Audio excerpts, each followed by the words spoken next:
Hello friends, Ram Ram, जय श्री कृष्ण। आप सब कैसे हो? आशा करती हूँ आप सब बहुत बहुत अच्छे होंगे। और मैं तो ठीक ही हूँ, जैसे आप देख रहे हैं फ्रेंड्स। ठीक नहीं, मैं बहुत अच्छी हूँ और आशा करती हूँ आप सब लोग भी बहुत बहुत अच्छे होंगे फ्रेंड्स। और अच्छे ही रहना, बुरे बन के कुछ फ़ायदा है, अच्छे ही रहो।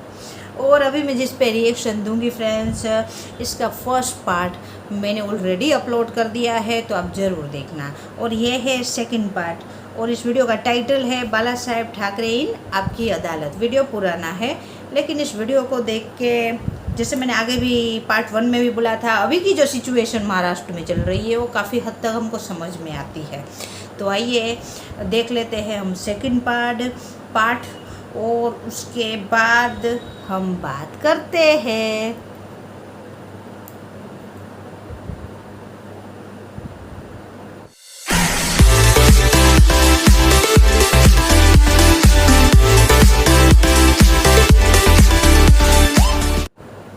स्टार्ट। और अब बारी है आपकी अदालत में बाला साहब ठाकरे पर अगले आरोप की। मुलजिम बाल ठाकरे पर जनता का इल्जाम है कि इन्होंने बंबई में क्रिमिनलाइजेशन ऑफ पॉलिटिक्स को बढ़ावा दिया है। मुंबई आपके नाम से कांपती है, आप इस बात को मानते हैं? कांपना ही चाहिए। शेर को डरे नहीं तो क्या चूहा को डरे?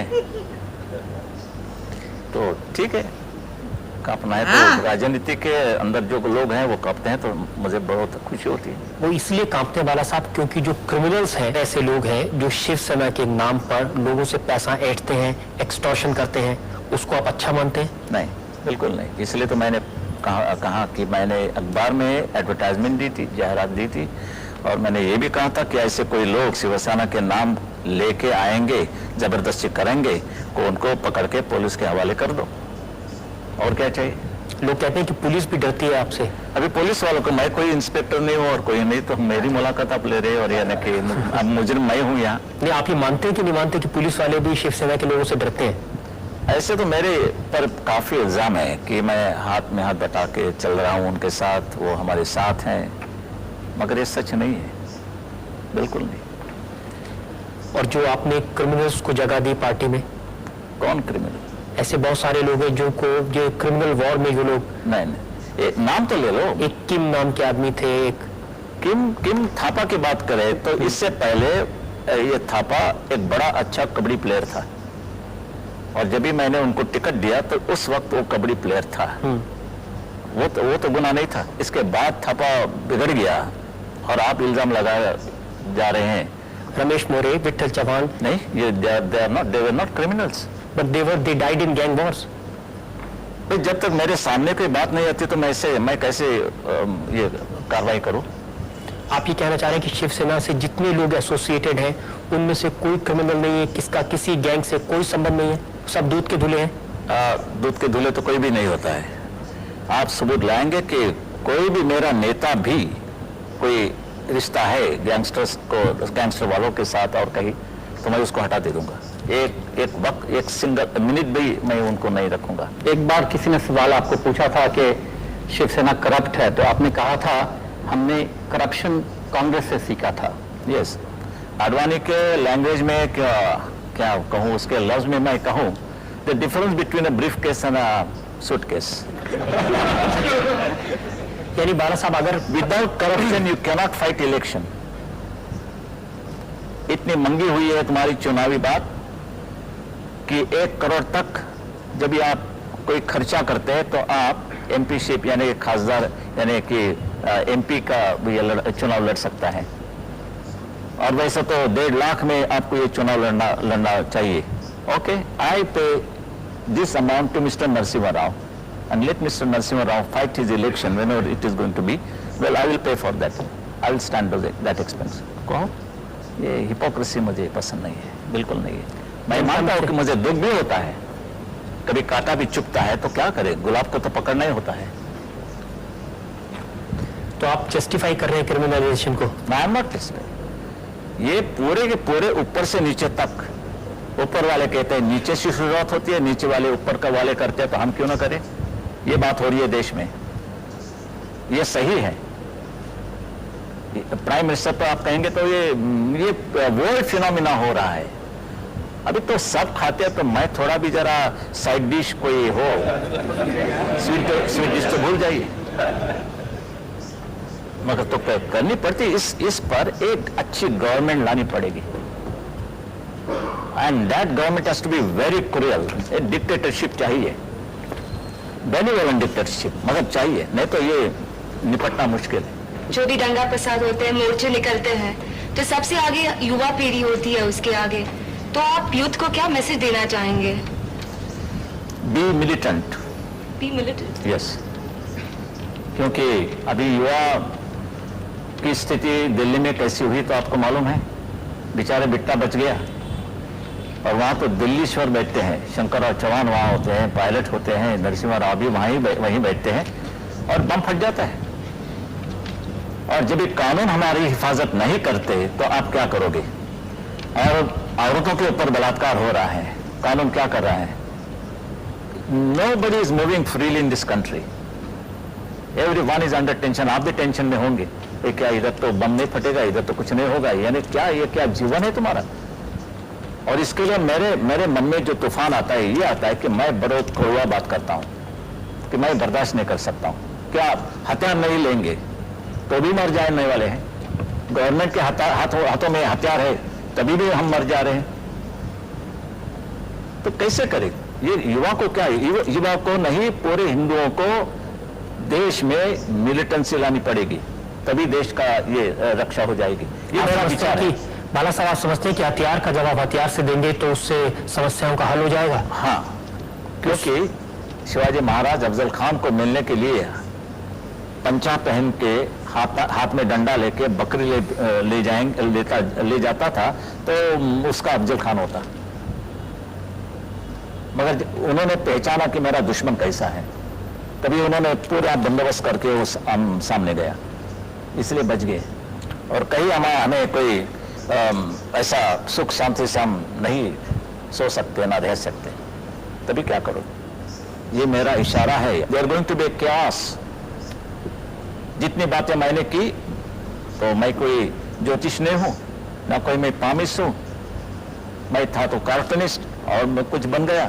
फिर भी मैं कॉशनिंग जब भी देता हूं, वो होता है बात, ये हो रही है। I said that in 1980 that Indira Ji will be killed, and she was killed in 84. I said that this boy, that is Rajiv Gandhi, will be killed by Tamilian tiger, and he was killed by a Tamilian tiger. Why? Because I am a cartoonist, I can read news in a different way. लाइनों के दरमियान क्या लिखी गई है बात, सत्य, वो मैं देखता हूँ। आप तो अखबार पढ़ते हैं, और मैं तो लाइनों के बीच में क्या लिखा है वो पढ़ता हूँ, जो आपको दिखाई नहीं पड़ता। जो कार्टूनिस्ट का जो दिल होता है बाला साहब, वो बड़ा उदार दिल होता है, बड़ा इमोशनल होता है कार्टूनिस्ट। ऐसी कोई बात नहीं है, कार्टूनिस्ट होता है, उसमें इमोशन कुछ नहीं होता? नहीं, इमोशन क्या होता है, वो न्यूज पर आधारित होता है, जैसे न्यूज वैसा कार्टून। उसमें कोई कविता, उसमें कोई आर्ट, उसमें कोई कल्चर? आर्ट ही है ना, आर्ट ही, it is an art. Yes, caricaturing is an art. तो कार्टूनिस्ट के दिल में, या इसका जो कार्टूनिस्ट का दिल है लाइनें खींचते खींचते, उसमें ये टाइगर का दिल कहां से पैदा हो गया कि मिलिटेंट बना दो? बैरिस्टर मोहनलाल करमचंद गांधी का जब महात्मा गांधी हो सकता है, तो कार्टूनिस्ट का कोई शिवसेना प्रमुख क्यों न बन जाए?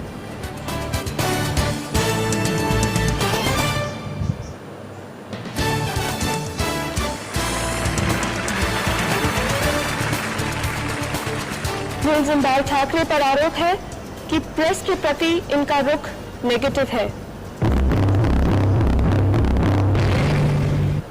आजकल अखबार वाले आपके घर के बाहर मोर्चा पर भी बैठने लगे हैं, दिल्ली से आकर पत्रकार, और उनकी शिकायत यह है कि जो अखबार वाले आपकी बात या आपकी पार्टी की बात नहीं मानते, उनकी पिटाई कर दी जाती है।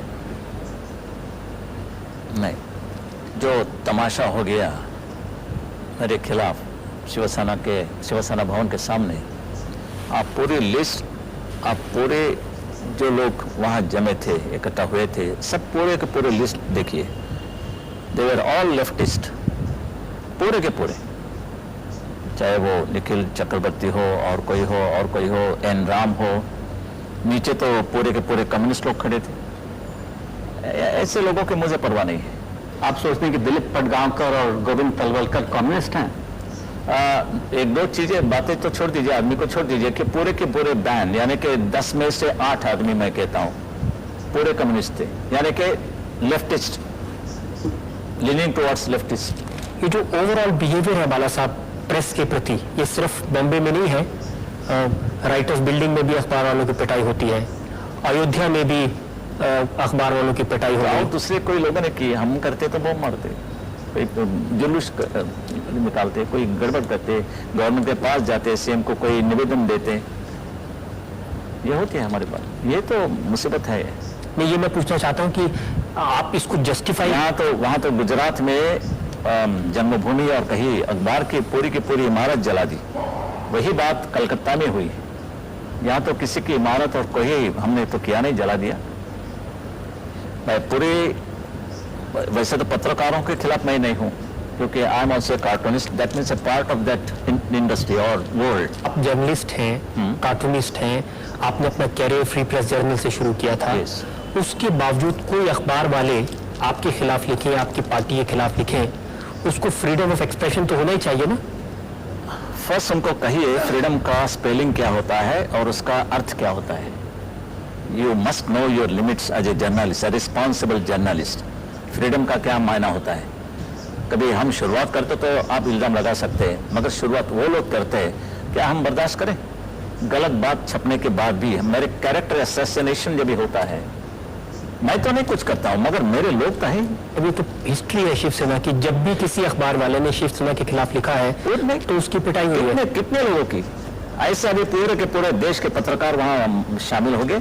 इनमें से कितने, वैसे तो पंजाब में लाला जगत नारायण का खून हो गया, उसका और दूसरे लड़के का खून हो गया।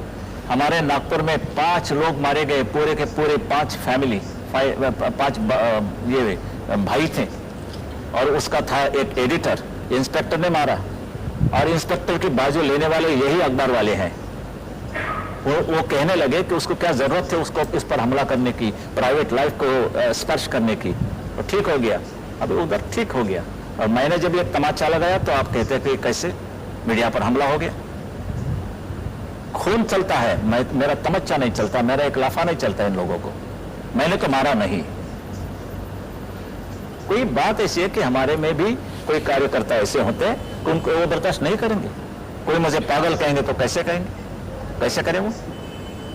आपकी मर्यादा का जब उल्लंघन होता है तभी उनका भी उल्लंघन होगा। जब मैं एक लाफा चढ़ाऊंगा तो मेरी ये भी तैयारी होनी होगी कि मुझे भी कोई लाफा चढ़ाएगा। आपका जो अखबार है सामना, अगर इसमें किसी के खिलाफ खबर छपे और वो आकर उसके एडिटर को ऐसे धक्का मुक्की करे, मारे पीटे, तब आप क्या करेंगे? क्या उसको सही मानेंगे आप? सही मानना होगा, मगर जब तक हम हमला नहीं करते तो नहीं बर्दाश्त किया जाएगा। हमला हमने किया, यानी कि मेरे आदेश के ऊपर वो कोई बर्ताव हो गया कि कोई लोगों ने मारपीट की या हाथापाई की, तो मैं समझ सकता। जो रिस्पॉन्सिबिलिटी ये आपकी मीडिया की होगी वो संभाले, ठीक तरह से संभाले, कोई तकलीफ नहीं होगी किसी को। पत्थर मारने से कीचड़ उठता ही है, ये मत बोलो। तो पत्थर मत मारिए, कीचड़ नहीं उड़ेगा।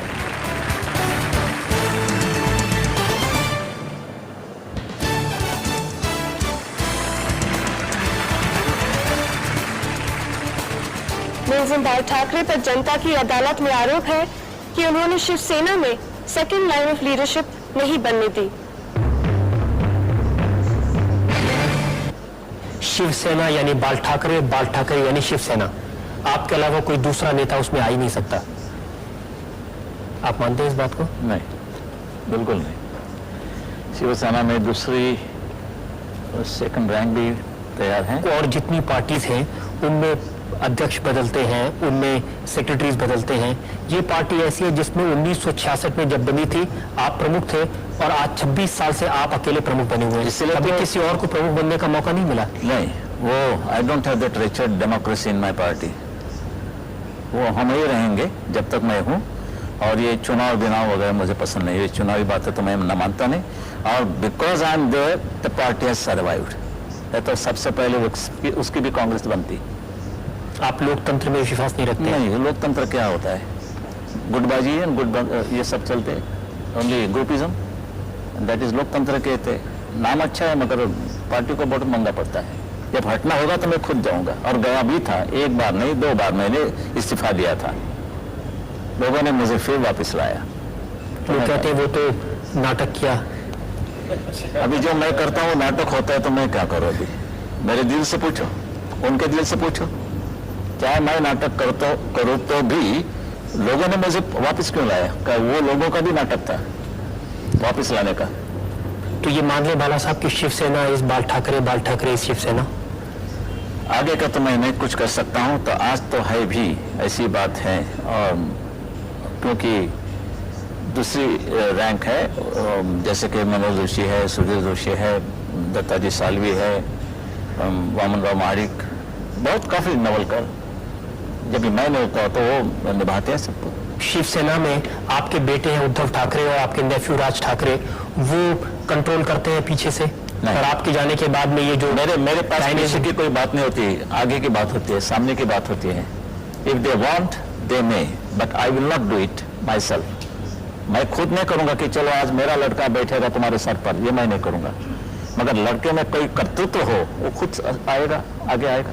ये जो डायनेस्टिक रूल है इसको आप सपोर्ट करते हैं कि आपके बाद आपका बेटा इस गद्दी को संभाले या नेफ्यू इस गद्दी को संभाले? डायनेस्टिक रूल का सवाल ये होता है जब भी दम नहीं होता है लड़के में तो भी वो बिठाया जाता है, और मेरे लड़के में कोई दम होगा तो वो बैठेगा। दम है उसमें? अभी लड़का तो है, कैसे कहूँ नहीं दम है तो वो दम मारेगा, घर में जाएंगे।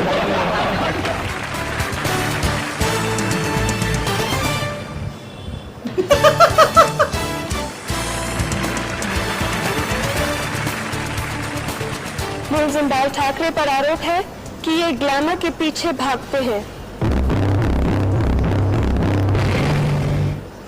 मिथुन चक्रवर्ती आपको डैडी कहते हैं, गोविंदा आपको अंकल कहते हैं, अमिताभ बच्चन आपको बड़े भाई कहते हैं। तो ये ग्लैमर के जो लोग हैं, स्टार के लोग हैं, इनके प्रति आपकी आप थोड़ा श्रीदेवी वगैरह का नाम लो तो। और मैं चाहता हूँ मुझे अंकल नहीं कहें। लोग जानना चाहते हैं श्रीदेवी आपको क्या कहती हैं? श्रीदेवी मिलती है मगर कुछ नहीं कहती है, अच्छा है। I worked for them. I was in famous pictures as a staff artist. पुरानी बात है, 45-46 की बात है। मैं वहाँ आर्टिस्ट था, मैं शो कार्ड वगैरह बनाता था। वहाँ मेरी पहचान काफी लोगों से हुई, और बाद में ये सब लोग नए आए। लेकिन आपने इंडस्ट्री को 2 हिस्सों में बिल्कुल डिवाइड कर दिया है। एक तरफ आपके दोस्त हैं, मिथुन चक्रवर्ती हैं, अमिताभ बच्चन हैं, दूसरी तरफ शबाना है, दिलीप कुमार है, एक के हंगल है, सुनील दत्त है। तो एक लोगों को आप सपोर्ट करते हैं और दूसरे लोग आपसे डरते हैं। दूसरे सपोर्ट जो गलती करते हैं वो मैं नहीं मानूंगा। जब ये 12 बम फट गए मुंबई में और पाकिस्तान दिन आप मनाना करते हैं, कैसे मैं बर्दाश्त करूं? क्या जरूरत है पाकिस्तान दिन की? पाकिस्तान हिंदुस्तान दिन नहीं वहां मनाना करते, और हम ये बेशर्मी से सब कारोबार करते हैं, तो मैं जरूर रोकूंगा, कोई भी हो। लेकिन वो तो आर्टिस्ट है बाला साहब, उनका पॉलिटिक्स से कुछ लेना देना नहीं। पॉलिटिक्स की शुरुआत होती है। मैंने सुनील दत्त से कहा या एक तो या कलाकार का जो आपका रिश्ता है वो रखो, या पॉलिटिक्स में आ जाइए। लेकिन इस तरीके से फिल्म इंडस्ट्री पर आपका कब्जा रहे? सभी पर मेरा कब्जा है, क्योंकि आप चाहेंगे जिसकी फिल्म दिखाई जाए वो दिखाई जाए, आप चाहेंगे जिसकी फिल्म रोकी जाए वो रोकती जाए। कोई हिंदू धर्म की बात हो, कोई हिंदू धर्म का अपमान हो तो मैं रोकूंगा। मैं चोली नहीं रोकूंगा मगर ये करूंगा। एक और फिल्म थी खलनायिका, जिसमें भी एक और गाना था चोली के पीछे। वो तो ठीक, मैंने नहीं, वो गलत था, यानी कि खलनायिका की बात आप कर रहे हैं जी, तो ठीक नहीं था। उसके इनमें एक्शन भी बड़ी अच्छी नहीं थी, बहुत ही। उसको आप अप्रूव नहीं करते? नहीं, वो तो कोई कंट्रोवर्सी नहीं हुई, बात भी नहीं बनी। और जब ये वो बात सुभाष घई मेरे यहाँ आए और उन्होंने मुझे पिक्चर बताया, मुझे अच्छा लगा। एक बड़ी अच्छी धुन है, बड़े अच्छा रिदम है, गाना भी अच्छा है, सब कुछ अच्छा है। ऐसा तो नहीं बाला साहब, जो लोग आपके घर में आते हैं आपको रेस्पेक्ट पे करते हैं, हाँ। चाहे वो अमिताभ बच्चन हो, चाहे वो सुभाष घई हो, मिथुन चक्रवर्ती हो, उनको आप सपोर्ट करते हैं चाहे वो कुछ भी करें, चाहे वो चोली के पीछे बनाए या चोली के आगे बनाए? नहीं। और बाकी एक बार ऐसे कोई आदमी भेज दो कि उन्होंने गलती की है और मेरे घर आने से वो गलती दूर हो गई, आप भेज दो किसी को, देखें। तो आप उसमें बिल्कुल फेयर रहते हैं उनके साथ। मैं तो बिल्कुल एकदम सीधा आदमी हूँ, and I don't spare anybody, because मेरा मन साफ है, मेरा हाथ साफ है, मेरा दिल साफ है।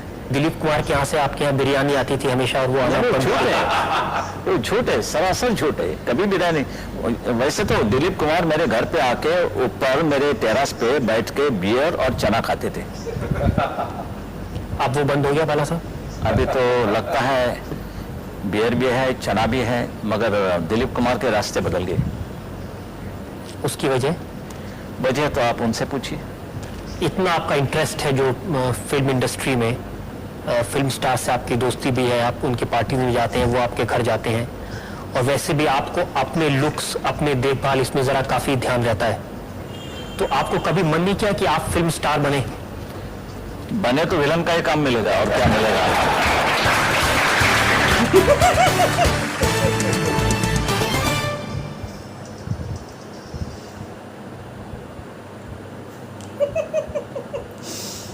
बाला साहब ठाकरे बोल रहे हैं कि अगर मतलब फिल्म में काम करेंगे तो विलन का ही मतलब काम मिलेगा। इसका फर्स्ट पार्ट अपने कल बनाया है और अपलोड भी किया है, फ्रेंड्स जरूर देखना। और अब ये सेकंड पार्ट बहुत ही अच्छा था। फर्स्ट पार्ट से भी मैं बोलूँगी सेकंड पार्ट बहुत अच्छा था। बाला साहेब ठाकरे मतलब एक बाला साहेब ठाकरे जी की एक ठग लाइफ आई थी, तो उनका मानना भी है कि जहाँ बातों की ज़रूरत है उधर बात दो, जहाँ लातों की ज़रूरत है उधर लात भी पड़ेगी शिवसेना की तरफ से। तो बाला साहेब ठाकरे इस हिसाब से मतलब थे, और यकीन उस तरह की पॉलिटिक्स पे यकीन करते थे, और वो पॉलिटिक्स जो है वो बाद में है उनके लिए राष्ट्र प्रेम पहले है, हिंदुत्व उनके लिए पहले है। यानी जहाँ जहाँ उनको लगेगा कि हिंदुत्व पे हानि आई है तो वो उधर वो स्टेप उठाते थे। ये देख के हमको यही मतलब ये पूरी आपकी अदालत में जो बाला साहेब ठाकरे जी का इंटरव्यू बोलेंगे, मुजरिम तो हम बोल नहीं सकते, मुजरिम हो किस बात के, तो वो हमको पूरा इंटरव्यू उनका देख के हम लोगों को ये पता चलता है। दूसरी बात है अभी की भी जो सिचुएशन है वो भी काफ़ी हद तक जैसे समझ में आती है। मैंने कल भी कहा था, मतलब पहले अपलोड किया है वीडियो, उसमें भी कहा था। और दूसरी बात है कि फ्रेंड देखो, जो है आज हम पार्टी में देखते हैं, बड़ी फेमस पार्टी है मतलब है, उनमें देखते हैं कि वो लोग खुल के बोलते नहीं हैं कि जो अगली पीढ़ी है वो काबिल नहीं है, वो खुल के बोलते नहीं हैं। बाला साहेब ठाकरे बेबाक खुल के उन्होंने बोला कि अगर मेरा लड़का है, काबिलियत होगा तो कुछ करके वो शिवसेना में आगे बढ़ेगा, मैं नहीं बढ़ाऊँगा।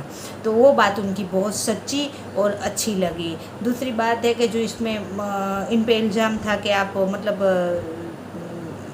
फ्रंट पे किसी को आने ही नहीं देते हैं, आप खुद ही उस पे शिवसेना के अध्यक्ष है। तो हम लोगों ने ये भी देख लिया कि फ्रंट पे आके आज शिवसेना की हालत क्या हो गई है, क्योंकि बाला साहेब ठाकरे की विचारधारा में हिंदुत्व था।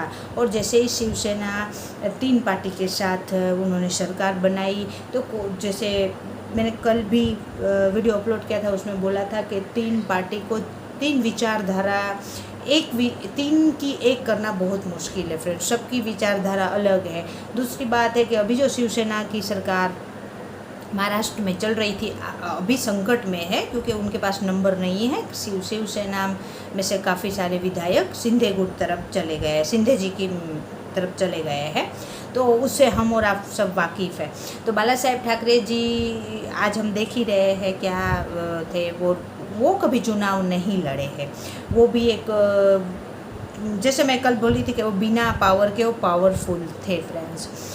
उनकी सब बातों का एक ही तात्पर्य निकलता है कि राष्ट्र भक्ति, राष्ट्र से प्यार। और उन्होंने शुरू ही हिंदुत्व पे, वो एक कार्टूनिस्ट थे, उनमें से वो आगे बढ़ते बढ़ते उन्होंने शिवसेना का संगठन किया और पार्टी बनाई, और वो पार्टी लोगों को अच्छी लगी।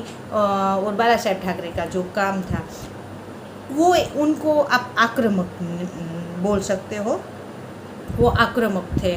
जो बेबाक लोग होते हैं फ्रेंड, वो किसी से डरते नहीं हैं, वो बेबाक अपने फैसले करते हैं। उनको लगा गलत तो फिर वो गलत के तरफ स्टेप उठाते हैं। न वो शुगर कोट करके बात नहीं करते,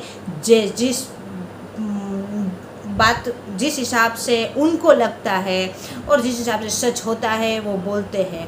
और बाला साहेब ठाकरे जी की मेरे को एक बात बहुत अच्छी लगी, हाजिर जवाब। जैसा सवाल है वैसा ही जवाब है, इसीलिए शायद उनकी पत्रकारों से बनती भी नहीं थी, जैसे इनमें हमने देखा। और मेरे को तो वीडियो बहुत अच्छी लगी और बाला साहेब ठाकरे मेरे को बहुत अच्छे लगते थे फ्रेंड्स। उनका जैसे मैं इस वीडियो में भी मेंशन करूँगी कि जैसे जो बात मन में है वो मुंह पे है उनकी फ्रेंड्स। इतनी तो मैं तो मेरी बात करूँगी, इतनी ताकत तो मेरे में भी नहीं है, जो मन पे है वो मुंह पे हम नहीं बोल सकते फ्रेंड्स। तो ऐसे लोगों की बहुत ही कमी है। और बाला साहेब ठाकरे हमारे बीच आए कि आज अमर ही है फ्रेंड्स वो, क्योंकि उनकी ये सब बातें देखो ना, मतलब यंगस्टर को आज भी हम लोग ये वीडियो देखते हैं तो हम लोग प्रभावित होते हैं उनकी सच्चाई से। दूसरी बात है कि वो बोले कि मैं कोई ज्योतिषी तो नहीं हूँ, लेकिन मैंने बोला था कि इंदिरा गांधी की हत्या होगी तो वो हत्या हुई, राजीव गांधी की ये लोग हत्या करेंगे मतलब इस हिसाब से होगी तो उसी हिसाब से हुई। तो फ्रेंड तो बोले उनको समझ है कि उस टाइम हमारा देश किस तरफ आगे बढ़ रहा था। तो मैं बोलता हूँ, मैं कोई बोले ज्योतिषी हूँ नहीं या मैं कोई बहुत बड़ा महात्मा हूँ नहीं, लेकिन जो बोलता हूँ क्यों होता है, क्योंकि उनको समझ थी उस बात की और जो आगे चल के हुआ। बाला साहेब ठाकरे जी का ये बोलना था और ये सच है, इतिहास गवाह है।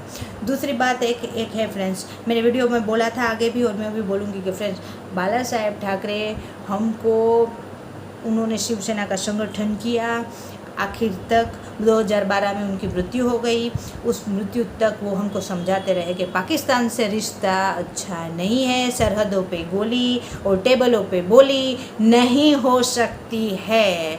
जो चीज़ हमको नहीं समझ में आई और वो भी उनकी बात सही निकली, आज उनके गुजर जाने के बाद हम लोगों को ये है आज सरहदों पे गोली है, लेकिन हम लोग उनके साथ बोली हमारी नहीं है। उनके कलाकारों के हमेशा बाला साहेब ठाकरे जी जो थे वो अगेंस्ट रहे हैं फ्रेंड्स।